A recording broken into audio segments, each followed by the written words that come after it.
బ్రిటన్కు చెందిన ఓ సాఫ్ట్వేర్ ఇంజనీర్కు వింత అనుభవం ఎదురైంది. ఇటీవలే తన కారును దొంగలు ఎత్తుకెళ్లడంతో చేసేదేమీ లేక మరో కారును కొనుగోలు చేశాడు. తీరా చూస్తే ఆ కారు తను పోగొట్టుకుందేనని గుర్తించాడు. ఒకే కారును 2 సార్లు కొనుగోలు చేసినట్లుందంటూ తన అనుభవాన్ని సోషల్ మీడియాలో పంచుకున్నాడు.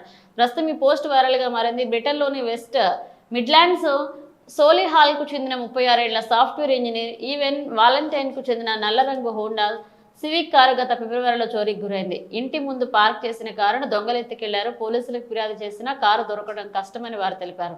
అదృష్టవశాత్తు బీమా కంపెనీ పరిహారం చెల్లించడంతో ఈవాన్ కు కాస్త ఊరట లభించింది. ఆ వచ్చిన సొమ్ముతో తన పాత కారు లాంటిదే మరొక దాన్ని కొనుగోలు చేయాలని ఈవాన్ నిర్ణయించుకున్నాడు.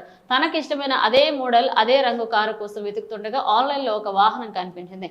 అచ్చం తన పాత కారులాగే ఉండడంతో సుమారు 22 లక్షలు చెల్లించి దాన్ని కొనుగోలు చేశాడు. అయితే కారును ఇంటికి తెచ్చాక అందులో కొన్ని పాత వస్తువులు 10 మే క్రిస్మస్ చెట్టు ఆకులు, చాక్లెట్ పేపర్లు అతనికి అనుమానం వచ్చింది. అవి తన పాత కారులో ఉన్న వస్తువులు పోలి ఉన్నాయని అన్నాడు.